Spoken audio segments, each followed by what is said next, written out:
살아계신 아버지, 우리를 사랑하시니 우리가 여기 있습니다. 그러니 입을 열어 말씀하십시오. 종들이 따르겠습니다. 예수님 이름으로 기도합니다. 아멘. 아침에 알람을 맞춰놓고 일어나는 분 계십니까? 많은 분들이 일터를 가거나 하루를 시작하기 전에 아마 핸드폰 알람을 울려놓고 시작하실 텐데 그분들 중에서 혹시 스누즈 기능을 계속 쓰시는 분 있으십니까? 한번 누르면 5분 뒤에 혹은 10분 뒤에 다시 울리게 되어 있는 이 스누즈 기능이 우리를 유혹합니다. 한 5분 더 자서 해가 될 건 없잖아. 근데 문제는 하다 보면 스누즈를 몇 번이나 하는지 모르게 되는 시점이 오기도 합니다. 하버드 대학교의 한 교수가 연구한 바에 따르자면 이게 만성적인 피로를 유도할 수 있다고 하는데, 그 원리는 일단은 알람을 듣고 잠을 깨게 되면 코르티솔이나 도파민 같은 각성 호르몬이 나오게 되는데, 다시 이걸 끄고 잠자리에 들게 되면 다시 아데노신 같은 잠을 유발하는 호르몬이 나오게 된답니다. 근데 이걸 몇 번을 계속해서 반복하게 되면 급격하게 호르몬 변화가 일어나기 때문에 결국은 더 피곤함을 느끼게 되고 나중에는 알람을 들어도 일어나지 못하는 상태까지 가게 되기 때문에 아침마다 우리가 할 수 있는 습관 중에 최악의 습관 중에 하나다, 이렇게 말하곤 합니다. 스누즈의 유혹, 자기 얘기인 분이 계십니까? 좀만 더 있다가 일어나도 돼. 그런데 영적으로도 그렇습니다. 벌써 깰 필요 없잖아. 조금만 이대로 그냥 살아도 돼. 조금 더 뒤에 주님을 제대로 믿어도 되잖아.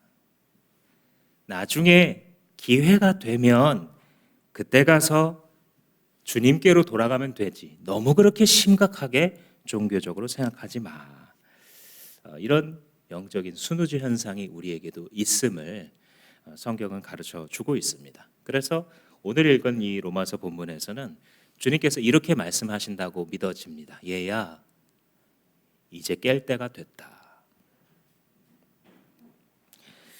오늘 우리가 읽은 11절 말씀에 여러분은 지금이 어느 때인지 압니다. 잠에서 깨어나야 될 때가 되었습니다. 이렇게 얘기하는데 한 단어가 빠졌습니다. 게다가라는 단어가 번역되지 않았어요.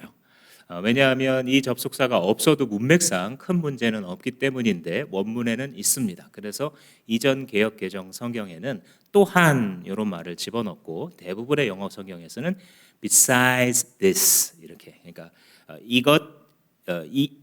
게다가 이것에 더하여 이런 연결되는 의미를 주고 있습니다. 그럼 뭐에 연결되는가? 지금까지 우리가 해왔었던 큰 문맥 있죠. 삶의 예배자라는 문맥입니다. 너희가 지금까지 어둠의 삶을 살고 있었지만 예수 그리스도 안에 있는 성령께서 너희 안에 들어옴으로써 너희가 거듭나고 새로운 인류로 창조가 되었다.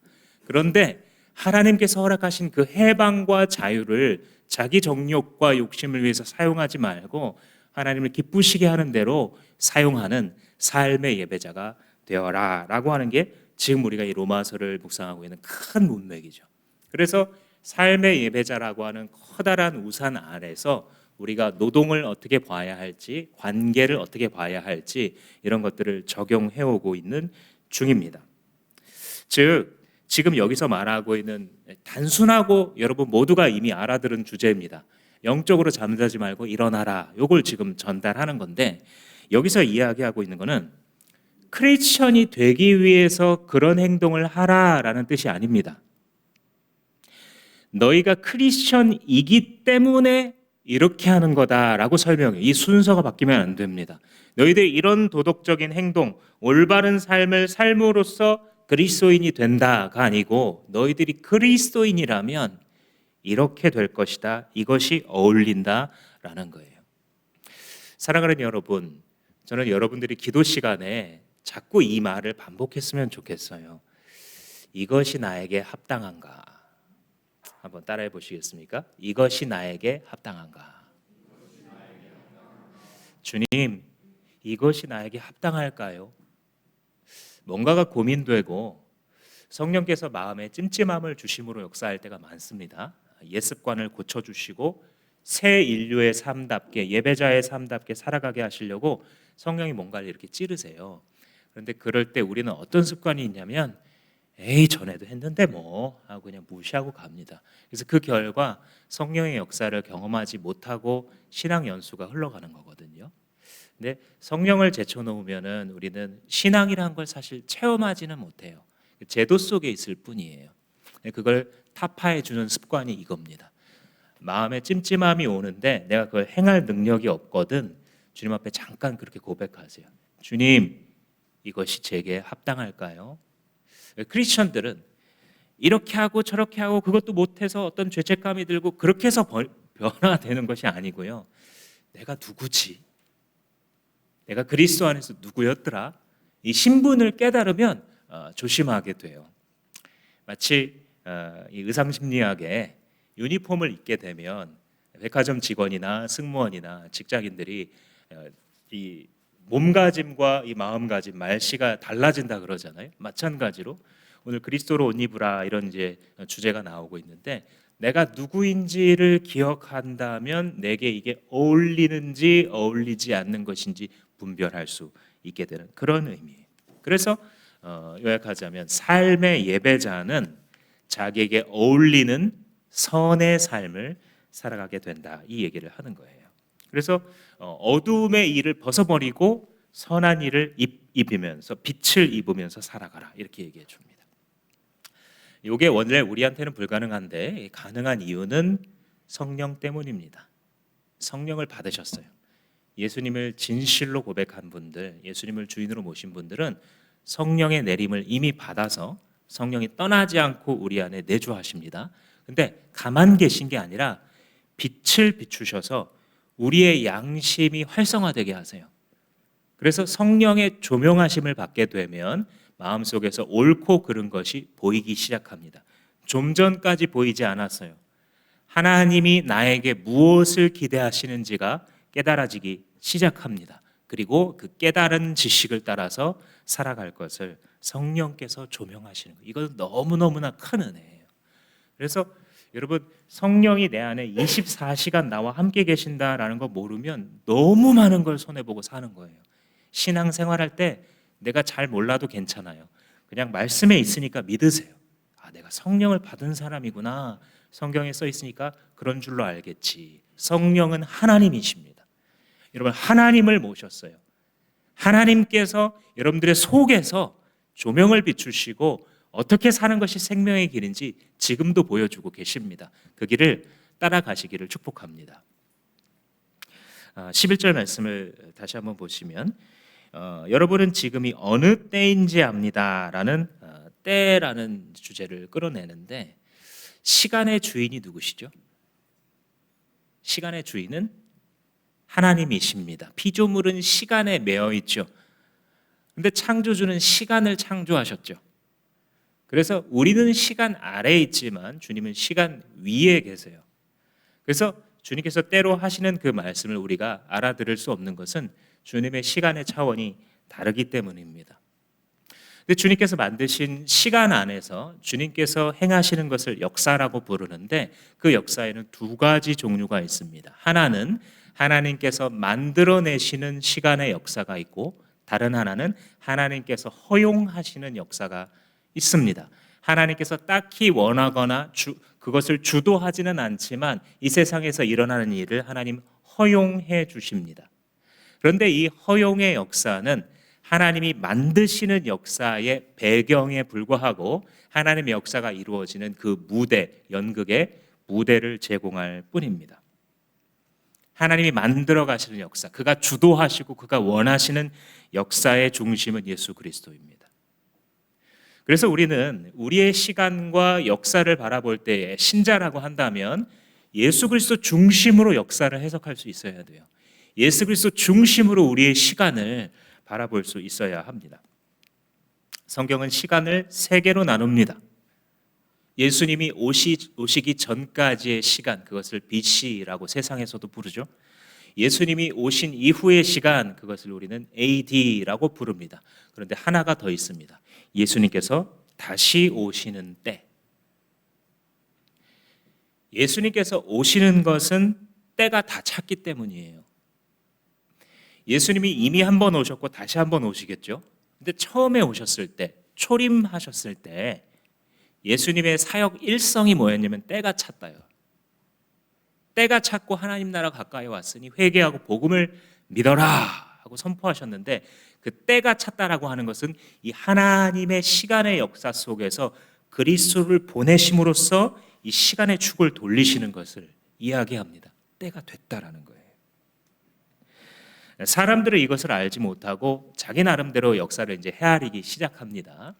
우리 개인의 삶에서 역사라는 것은 사람이 태어나는 거, 죽는 거, 누군가를 만나서 우정을 쌓고 사랑을 쌓고 희노애락을 겪고 재산을 모으고 시집가고 장가가는 이런 것들이 개인의 역사라고 한다면, 조금 더 넓은 차원에서 사회의 역사는 세력들이 모이고 나라가 세워지고 전쟁을 하고 흥망성쇠를 겪는 그런 일들이 사람이 헤아리는 역사입니다.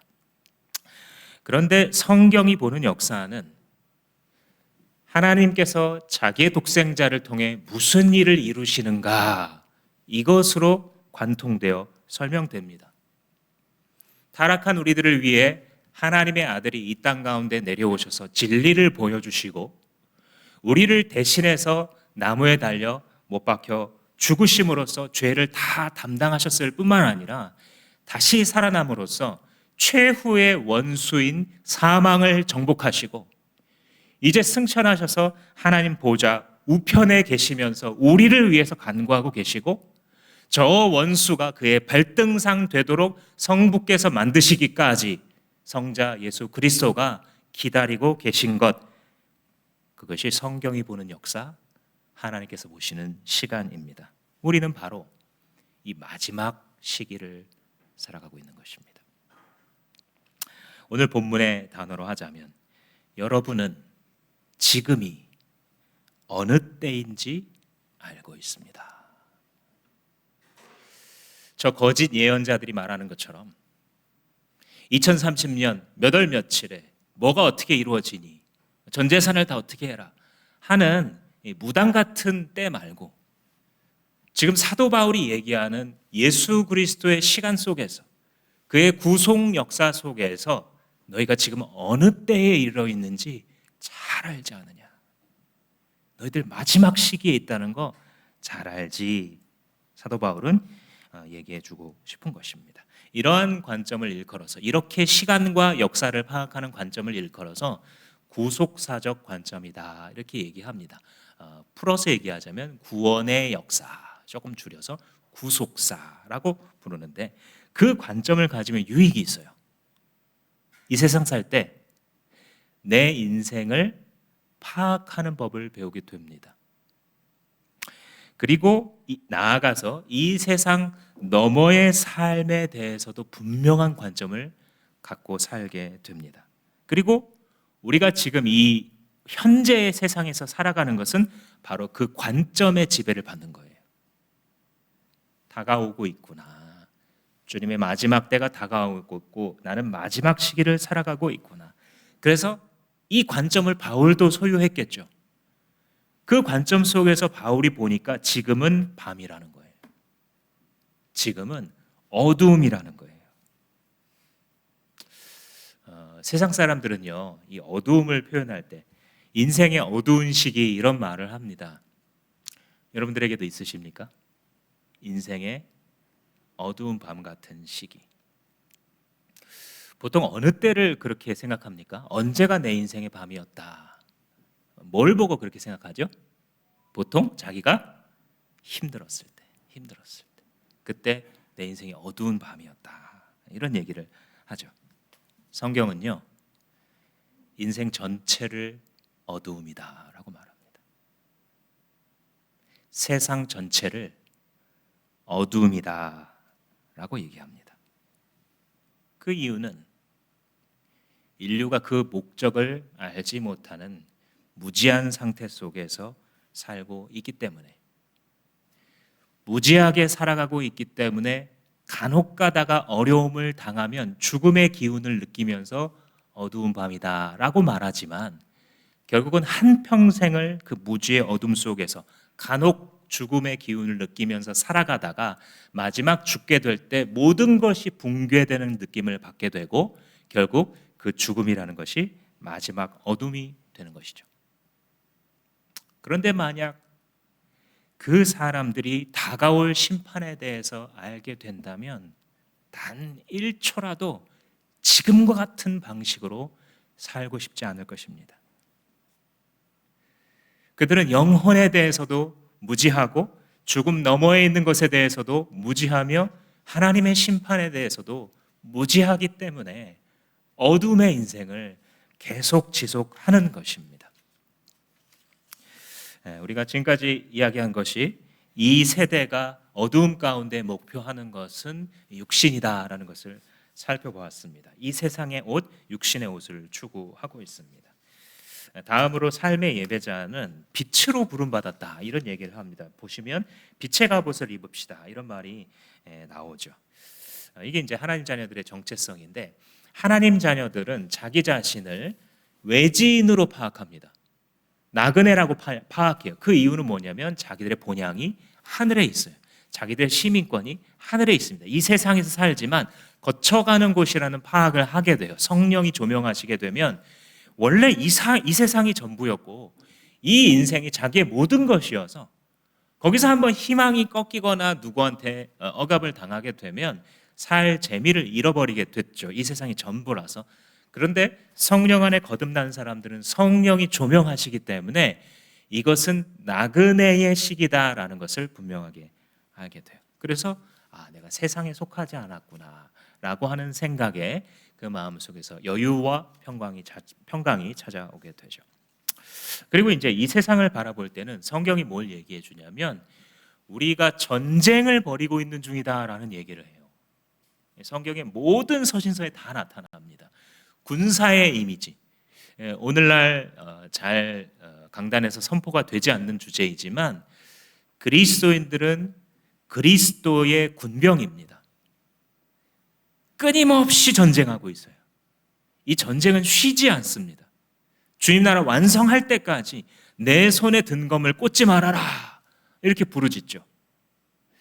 그런데 그 싸움의 대상이 누구냐 하면 세상, 육체, 마귀 세 가지고 이 세 가지는 한 통속을 이루어서 성경의 용어들로는 육신의 세력, 육신의 정욕 이렇게 표현이 됩니다. 실제로는 이 세상에서는 마귀의 지배를 받고 있고 그 마귀의 지배를 받을 때 개인이 선택하는 것이 육신을 추구하는 거예요. 육신을 추구하면서 시작했다가 육신을 추구하다가 마지막 저무는 것이 세상에서의 어떤 그런 인생입니다. 그렇지만 신자들의 관점은 다르죠. 이 세상에 대한 여러분들의 관점, 우리 신자들의 관점은 무엇이냐면 세상은 하나님의 진노 아래에 있으며 결국 하나님의 정죄를 받을 어두움이구나. 정치가들도 이것을 바꾸지 못한다. 통치자들도 그들이 아무리 의로운 통치자임을 스스로 칭찬한다고 할지라도 그들이 뭔가를 한다고 하는 것은 마치 넓은 호수에 돌멩이 하나 던져서 파장을 일으키는, 표면에 파장을 일으키는 정도이지 우리들의 영원한 지위를 조금도 바꾸지 못합니다. 세상의 운명을 그들이 조금도 영향을 줄 수 없습니다. 그래서 히브리서 기자가 이런 말을 했어요. 크리스천들은 지금 여기에 영구한 도성이 없으므로 장차 올 것을 기다리나니 라는 말을 해요. 그러니까 지금 이 세상에는 자기들이 머무를 도시가 없다는 거예요. 그래서 앞으로 오게 될 도시, 하나님의 도시를 찾으면서 추구하면서 살아가고 있는 거예요. 그래서 신자들은 결코 절망하지 않아요. 결코 절망하지 않습니다. 물론 우리가 세상만 본다면 절망할 수밖에 없지만 결코 그렇게 하지 않아요. 성령께서 깨닫게 하세요. 세상이 전부가 아닌 것을, 이 세상에 있는 것들이 전부가 아니라는 것을 알게 하시고 우리가 걸어가는 이 길 끝에 그 하나님의 도시의 문이 이미 열려져 있다는 사실을 성령이 보게 하시기 때문에 결코 절망하지 않습니다. 이런 의미에서 성경이 말하는 구원은 장차 올 세상을 얘기하는 거예요. 장차 올 하나님의 도시. 그래서 우리의 소망이 하늘에 간직해 있다. 너희들은 지금 너희들이 눈으로 보지도 못하고 맛보지도 못했지만 그것을 믿고 있으며 말할 수 없는 영광스러운 즐거움으로 즐거워하고 있다. 이런 말들을 하는 거예요. 이 관점, 이런 구원의 전망을 가지고 있기 때문에 그 전망에 비추어서 일상을 살아가게 되는 거예요. 그래서 지금 이 오늘 우리가 읽은 본문에서 밤의 일을 버리고 낮의 일을 잊고, 이거는 나쁜 짓 좀 그만하고 조금 웬만하면 착하게 살아보는 어떤 행동에 대해서 그 행동을 규정하려고 하는 게 아니에요. 네가 누구이고 지금 시간이 무엇이며 하나님의 구속 역사의 이끄심이 무엇인지를 잘 깨달으면 알걸? 네 삶을 어떻게 영위해야 될지 모를 수 없을걸? 성령이 이 안에서 우리를 비추시고 하늘의 소망을 가지게 되면 이렇게 살아가게 돼요. 세상 사람들과 전혀 다른 관점을 가질 수밖에 없는 것은 이 속에서 영원한 변화가 일어난 거예요. 우리 안에 하나님을 받았기 때문에, 성령 하나님을 받았기 때문에 영원한 다른 관점을 갖게 되는 것이죠. 우리 12절 말씀을 한번 같이 읽어볼까요? 시작. 밤이 깊고 낮이 가까이 왔습니다. 그러므로 우리는 어둠의 행실을 벗어버리고 빛의 갑옷을 입읍시다. 여기서 우리는이라고 하는 말에 주목해 보십시오. 우리는은 다른 사람들과 신자를 구별하는 단어예요. 그래서 세상과 교회 사이에는 근본적인 차이가 있습니다. 우리가 어떤 한 사람이 진짜 신자인지 아닌지를 구별하려고 할 때 그의 행실을 보고 판단하면 안 돼요. 그의 성품을 보고 판단해야 됩니다. 왜냐하면 그리스도인은 다시 태어났어요. 이게 비유적인 게 아니라 실제적인 말을 하는 겁니다. 말이 낳아야 망아지가 되듯이 하나님이 낳아주셔야 하나님의 자식이 되는 거지, 사람이 자기를 비누로 박박 씻는다고 선행으로 도배한다고 하나님 자식 되는 거 아닙니다. 여전히 타락한 아담의 자손일 뿐이에요. 성경이 말하는 것처럼 물과 성령으로 거듭나야, 즉 예수 그리스도를 구원자여 생명으로 받아들여서 성령을 받아야만 우리는 다시 태어나는 겁니다. 다시 태어났기 때문에 우리 안에 새로운 성품을 받았어요. 이걸 일컬어서 성경 어느 곳에는 너희들은 신의 성품에 참여했다, 이런 말을. 신이 누구예요? 하나님이시죠.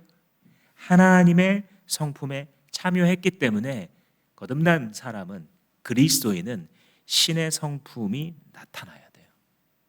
선한 성품이 나타나야 합니다. 이 순서가 다시 한번 선하게 살아야 하나님 자녀 되는 것이 아니라, 우리는 원래 착하게 살 수 없는 존재인데 신이 들어오셨기 때문에, 그의 성품을 공유하고 있기 때문에, 비록 나는 원래 무능력자였는데, 선에 관한 한 무능력한 바보였는데 신이 여기 계시기 때문에 그가 묻어나는 거예요. 내 안에 계신 그분이 드러납니다.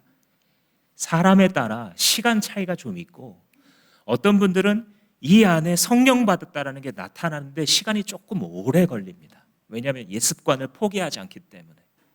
그럼에도 불구하고 그가 분명히 구원받았기 때문에 시간 속에서 성령의 조명하심을 거역할 수 없는 타이밍이 옵니다. 그게 당신의 때예요. 그때가, 말씀이 귀에 들려질 때가 바로 성령이 조명하시는 때입니다. 우리가 선한 성품이 반드시 나타나야 되는 존재인 이유는, 우리가 비록 이 세상을 살고 있지만 이 세상에 속하지 않았고 하늘에 속한 자이고, 우리의 본향이 그곳이고 우리가 영원히 속한 곳이 하늘이기 때문에, 이제 예수 그리스도 안에서 정죄함이 없는 해방된 자들은 그 하늘의 영광을 이미 누리기 시작했어요. 이미 누리기 시작했어요. 신앙생활할 때 영광을 맛보는 게 정상적인 신앙생활이에요. 신앙생활하는 것이 너무 힘들다, 뭐 때문에 너무너무 짜증이 난다가 정상이 아니고, 물론 그런 현상이 있습니다만, 성경이 가르쳐주는 우리가 회복해야 될 그리스도 안에서의 진짜 신앙은 무엇이냐면, 우리가 신앙생활하면서 영광스럽도록 행복한 거예요. 사도 바울이 돌을 맞고 고난을 당하고 톱질에 의해서 순교할 때까지 그가 희생을 좋아하고 고통을 즐겼기 때문에 그렇게 한 것이 아니라, 고통을 뛰어넘을 정도의 영광과 기쁨이 그 가슴 속에 이글거리고 있었기 때문에 돌로 쳐도, 배를 파손시켜도, 태장을 여러 번씩 맞아도 그 기쁨을 꺼트릴 수 없었어요. 하늘의 영광, 하늘의 영광, 나의 마음속에 차고도 넘쳐 할렐루야를 부르면서 저 도성 열린 문을 향하여 나는 가겠습니다 라고 하는 그의 신앙을 막을 수가 없었던 것이죠. 우리가 이 세상에서 맛보는 그 즐거움이라고 하는 것은 그것을 가장 순수하게 만들고 그것을 가장 최고의 형태로 만든다라고 해도 결코 같은 맛을 낼 수 없어요. 그것은 하늘에서만, 하나님께서만, 주의 성령께서만 우리에게 줄 수 있는 그런 종류의 즐거움이기 때문입니다. 마지막으로 세 번째, 예수로 옷 입으라, 이 주제를 한번 살펴보겠습니다. 14절 말씀 보시면, 주 예수 그리스도로 옷을 입으십시오. 정욕을 채우려고 육신의 일을 꾀하지 마십시오. 이런 말을 합니다.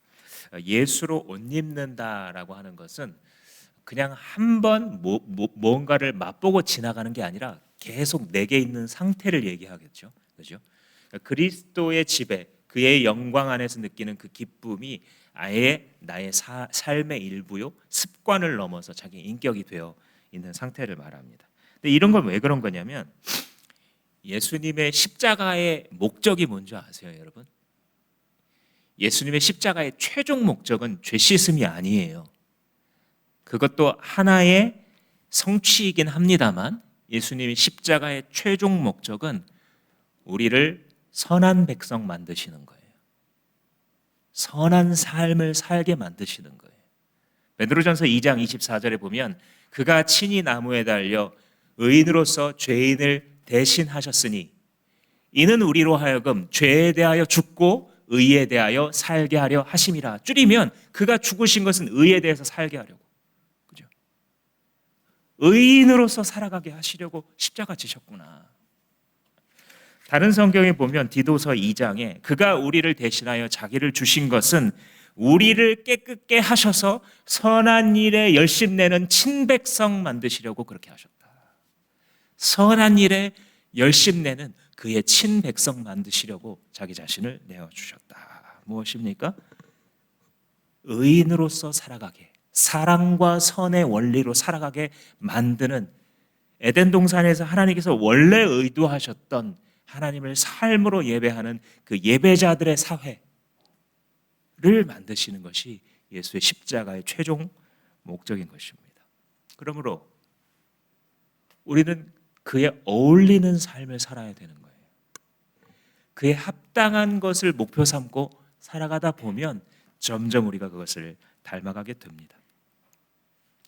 여러분, 성령이 이걸 조명해 주시면요, 말씀을 들을 때 내 자세가 달라져요. 내가 거룩하니 너희도 거룩하라. 이게 은혜가 돼요.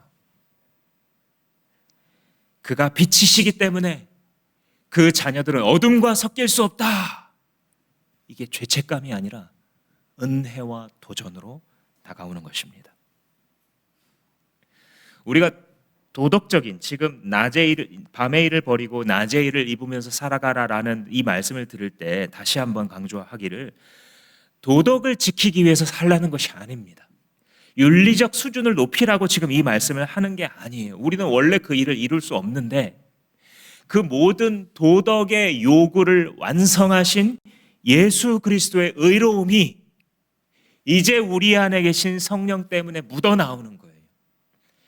율법을 우리가 스스로 지킬 수 없지만 결국에는 실패하고 결국에는 하나님을 거역하는 게 우리 자신 스스로의 실력이지만, 율법의 모든 요구를 완전하게 충족시키신 예수 그리스도의 선하심이 그를 옷 입고 있는 자들에게서 묻어나오는 것이, 이걸 일컬어서 갈라디아서 2장 20절에서 말하기를 우리가 예수와 함께 십자가에 못 박혀 죽었다.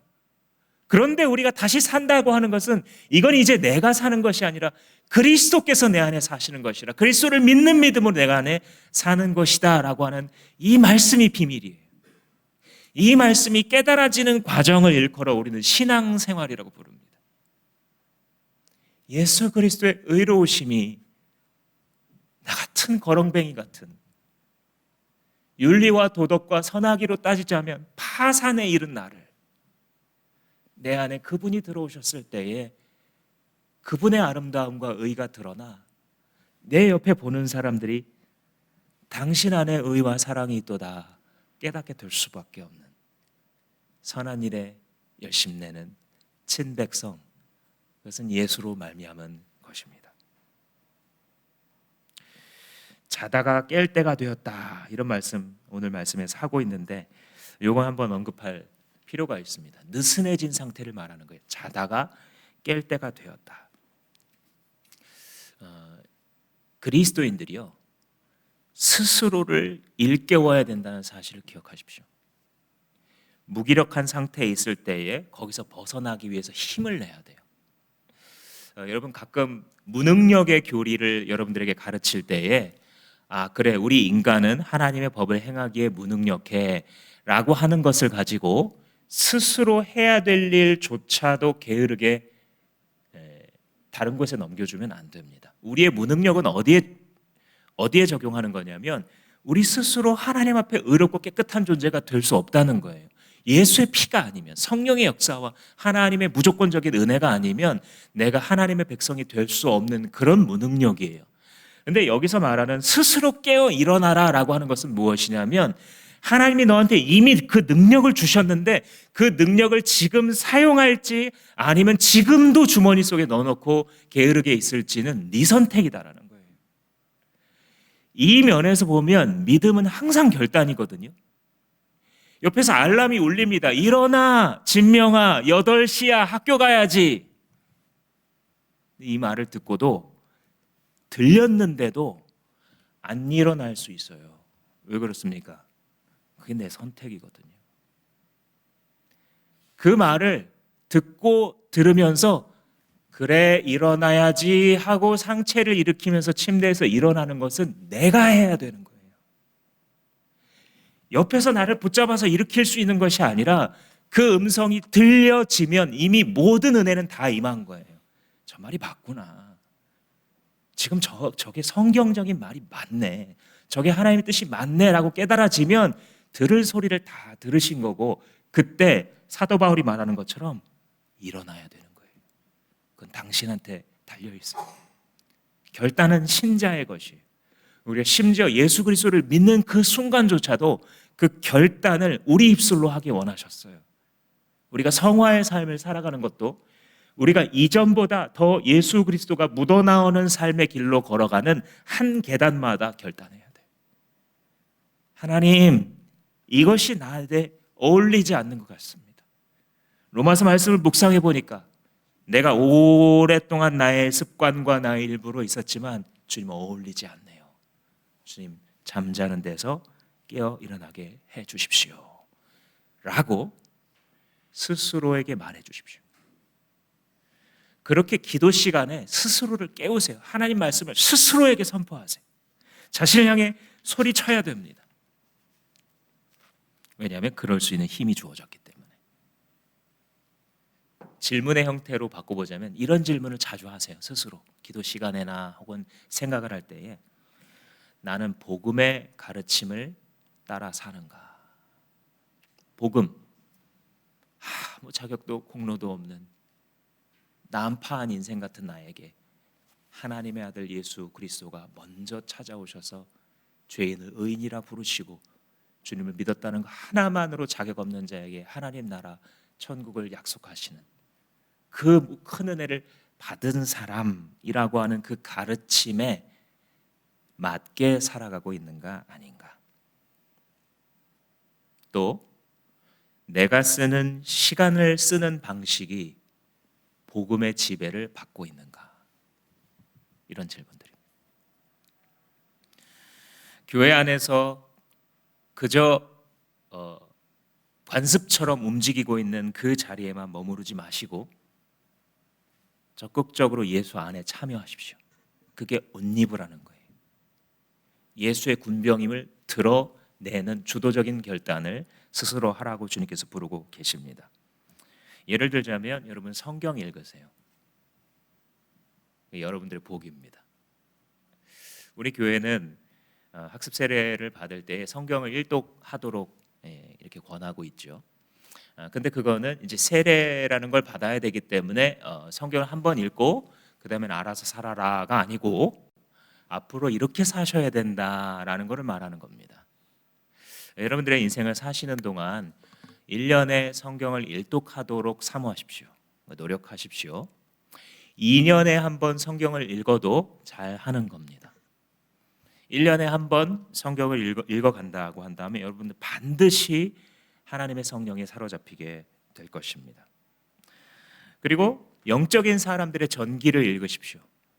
하나님의 세계를 정말 나보다 앞서서 더 사모했던 분들, 조나단 에드워즈의 일기, 조나단 에드워즈의 생애, 데이빗 브레이너드의 일기, 이런 것들을 하나님을 사모하는 것으로 시대가 상관없어요. 그런 것들을 읽어가시기 바랍니다. 그런데 그런 것들보다도 훨씬 더 중요한 게 있습니다.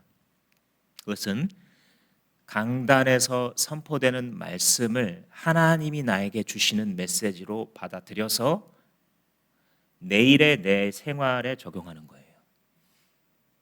하나님은 그렇게 역사하세요. 그렇게 한 공동체를 각기 다른 기질과 삶의 현장을 가지고 있는 사람들을 그렇게 뭉쳐서 가세요. 그래서 신약 성경이 가르치는 예언이라고 하는 것은 설교예요. 설교자가 하나님 앞에 붙잡혀 있고 하나님이 정말 원하시는 것을 아주 신실한 회계사처럼 자기 넘버, 자기 유익 꽁치는 것이 아니라 이 말씀의 뜻이 당시 그들에게는 이런 뜻이었는데 그걸 그대로 오늘날의 삶에 조금 바뀐 환경에 적용하자면 똑같이 이런 뜻입니다라고 신실하게 하나님 앞에 서서 설교자가 이야기하면 그것이 당신을 향한 예언입니다. 어디서 예언 기도해 준다 그러면 이상한 교회라는 거 아셔야 됩니다. 신약 성경을 공부해 보면 그렇게 할 수가 없어요. 몇 날 며칠에 네가 어떻게 되고 누구랑 결혼을 하면 사주가 맞고 전부 다 비성경적인 가르침들이에요. 성경을 읽어보면 성경 말씀을 깨달은 마음으로 한마디 하는 것, 이것이 예언의 행위이고 이상하게도 그 형제가 다른 사람들의 삶에 대해서 알지 못하는데도 그 삶에 대해 정확한 이야기를 해요. 이게 예언입니다. 그게 선지자들이 예언했던 방식이에요. 하나님께 깨닫게 하신 그 말씀을 가지고 말하는데 그것이 책망이 되고 위로가 되고 경고가 되는 방식으로 사용하셨습니다. 그래서 여러분 하나님의 메시지로 받으시면서 적용해 봤을 때 어떤 변화가 일어나는지 서로 간증하실 수 있었으면 좋겠습니다. 12절 말씀에 어둠의 행실을 벗어버리고 빛의 갑옷을 입읍시다라고 했는데 이것은 단번에 이루어지는 행동입니다. 오랫동안 걸릴 거라고 예상하지 마십시오. 하나님의 말씀이 들려졌을 때 아멘 하는 순간 한 계단을 올라가는 것입니다. 빛의 갑옷을 입는 것도 마찬가지예요. 여기서 빛의 갑옷은 사실 직역을 하자면 빛의 무기입니다. 전쟁 준비하라는 거예요. 싸울 준비하라는 겁니다. 왜 그러냐면 잠자고 있는 사람은 잠옷을 입을 거지만 전쟁을 할 사람은 전투복을 입을 거예요. 그렇기에 하나님께서 부르신 하늘에 속한 사람이기 때문에 이제 잠옷을 벗으라는 거예요. 어두움의 옷을 너한테 어울리지 않는다는 것을 깨닫고 그리스도로 옷 입고 빛의 갑옷으로 싸우면서 살아가라라는 것입니다. 13절에서 나왔던 여러 가지 오늘 다 다루지는 않겠습니다만 호사한 연회, 술 취하는 거, 음행하는 거, 방탕한 거, 싸우기를 즐겨하는 거, 시기하고 질투하는 이런 것들이 오늘날 우리들에게 뭐에 해당하는지 여러분들 조금만 생각해 보시면 다 스스로의 삶을 돌아보실 수 있으리라 믿습니다. 결론은 무엇이냐면 이게 우리한테 이제 어울리지 않는 성품이에요. 이걸 아셔야 돼요. 마귀의 작업 중에 큰 작업은 무엇이냐면 거짓된 나의 모습을 믿고 살아가게 만드는 거예요. 여러분, 예수 안에 있는 여러분 신의 성품을 나눠받은 사람들입니다. 어떻게 더러운 것이 어울리겠습니까? 어떻게 미워하는 것이 어울리겠습니까? 그것은 당신의 참모습이 아니에요. 사단이 올무를 놓고 이런 것들 한 가지나 혹은 두 가지에 빠지게 해서 마치 당신이 저주받은 자식인 것처럼 믿고 살아가게 만들려는 거예요. 늘 좌절 속에, 늘 죄책감 속에, 늘 지연된 순종 속에 살아가면서 하나님 나라의 영광을 맛보지 못하고 세상과 하나님께 한 다리씩 걸치며 그 어느 곳에서도 행복을 느끼지 못한 채 인생을 마무리하게 하려는 이 세상과 사단의 계략입니다. 사랑하는 성도 여러분, 깨어 일어나십시오. 주의 말씀이 떨어졌습니다. 때가 왔습니다. 하나님이 당신을 부르십니다.